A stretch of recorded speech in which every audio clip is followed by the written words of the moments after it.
this Father's Day, I had like a lot of feelings about it. And I think it's because I've been through like so many changes. I really miss him and I wish that I could talk to someone different about it. Hey guys, it's Alison from Alison's Notebook, and today I want to talk about grief. The main story that I'm going to share with you is how my dad died unexpectedly. This week was Father's Day, and I haven't had a lot of these feelings come up in a while. If you guys want to hear how I experienced and dealt with grief after my dad passed away unexpectedly, then just keep watching. First of all, I want to say that grief is a very dear topic to my heart, especially after my dad died. Even before my dad died, I had to deal with a lot of grief, and I was lucky enough to experience different ways to express that grief and get a lot of help through that. And so grief to me is just a very precious topic, and I don't know how to say it any other way than that. Let me back up and just talk about my dad for a little bit. My dad was a clown, like many of our dads probably. He was just really ridiculous. I don't know if you guys remember Tim Allen from that home improvement show. I forget what it was called. He was always hurting himself and always fixing things, but never doing an awesome job. My dad was a lot like that. He'd cut off the same finger 3 times, and so when he played guitar, he could only play bar chords. He actually accidentally put super glue into his eyeball one time because he thought it was eye drops because his vision was bad and he didn't read the label. And he's done a lot of other things that luckily he turned out to be fine, but it was just like this. It turned into a joke because he just kept doing things like this. So the other side of my dad was that he was very emotionally quiet and reserved. I just thought all dads were distant. When I was 14, my parents got divorced, and that's a long story. My dad kind of left very suddenly, and so that was a really hard thing for my family because it seemed so unexpected. But growing up in my late teenage years after my parents got divorced and having experience with other male mentors, I actually had kind of a family that was a mentor to me for a few years. I saw a very different side from what I saw in my family of what fatherhood could be, where a father was very nurturing and present. So that was pretty eye-opening. Now, fast forward, I went to this conference for women called Women Within. It's a really intensive weekend with women where you kind of get to work through an issue. My sister and I were estranged at the time, my identical twin sister and I.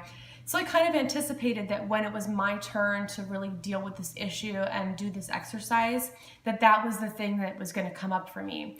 And the more questions they started asking when it was my turn to work through this stuff, it just turned, the conversation just turned, and I started getting these feelings that were bubbling up, and this anger towards my dad, but also towards other men that I dated who had cheated on me or had mistreated me in various ways. And I just remember getting really angry and expressing that anger and never knowing that was there before. During the rest of that weekend, I grieved. And at the end of that weekend, I remember writing in my journal something that I come back to all the time, and that is, it doesn't matter if you love me or not because I love myself. Fast forward a few years later after that, so during that time I was drinking really heavily, and so I feel like a lot of the lessons that I learned were kind of lost in my desire to numb out and not feel my feelings. So when I started going to therapy a few years later, and the therapist, labeled me as an alcoholic, which I don't resent because I feel like that helped me to make a lot of positive changes. But during that process, I ended up making amends to everyone in my life that I had wronged. If I have a negative feeling or resentment towards someone, it means that I have a part in it. So even though my dad in a way had wronged me, I had a part in that relationship not being the best that it could be. And so I decided at one point that I wanted to apologize for creating that distance. But I wanted him to know that I wanted to be closer to him and that I was taking responsibility for my part. I actually tried to apologize to him and tried to make this connection with him, and he was so uncomfortable that he blew it off, and he literally did this with his hand, and he was like, I don't even want to hear an apology, everything's fine. I've done worse things to you basically, and I don't want to talk about it again. that was really hard for me because I had all these feelings, and this was like how I was going to have closure for my part of that. And I just had to accept at that point that he, even if he wanted to be closer to me, he probably wasn't capable of the kind of relationship that I was dreaming of, and that was okay. And so I remember after that experience, I had another therapy session with that therapist, and I told him this experience, and he said, if your dad died today, do you feel like there's anything else you'd want to say? And I said no. And it felt really good to say that. I had said everything I wanted to say, and I decided to love him from a distance and accept any kind of affection that he could provide, and just accept that that was what it was, and that I was going to love myself and put myself first, and that was okay. It wasn't even a year later. It was probably just maybe 6 months later. I got a call from my stepmom, and I was on a bicycle ride at the time, and she asked me where I was and told me to sit down. And so I got off my bike, and I was obviously caught off guard. I didn't sit down. I just got off my bike, and she said, your dad's gone.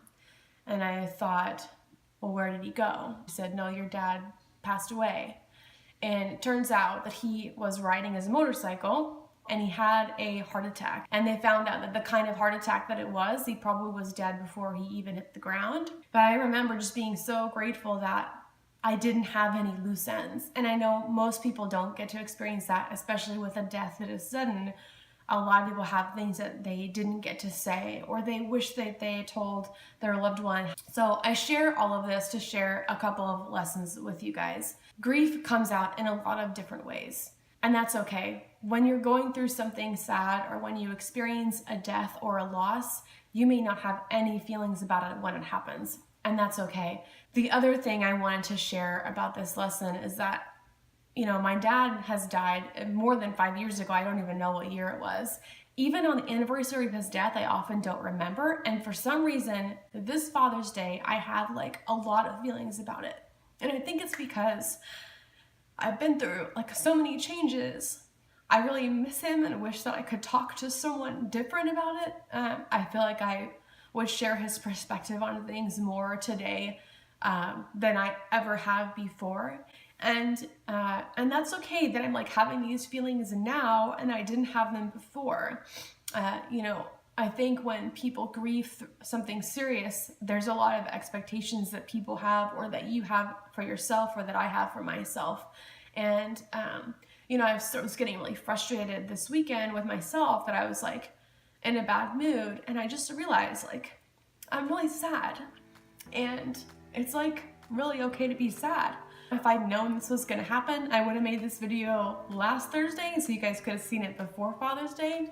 But then again, here I am just accepting where I am and what I am. I didn't make videos for like a couple of years, and I think it's because I've had such a hard time like doing a video when I was having feelings about something or going through changes. And part of me committing to making a video every single week is that like sometimes I'm gonna share this stuff with you guys. And if it's not your jam, then maybe you'll come back next week. I would love, especially on this video, your comments down below. I'd love for you to share your experiences with me of your personal losses, or the ways that you deal with grief, or maybe unexpected grief that's happened for you. If we can share that with each other, it would be really meaningful to me. I make new videos every single week, and so I really hope that even if this video wasn't your jam, that I'd see you next week. And thanks for watching. Bye. Even my cat loves your show.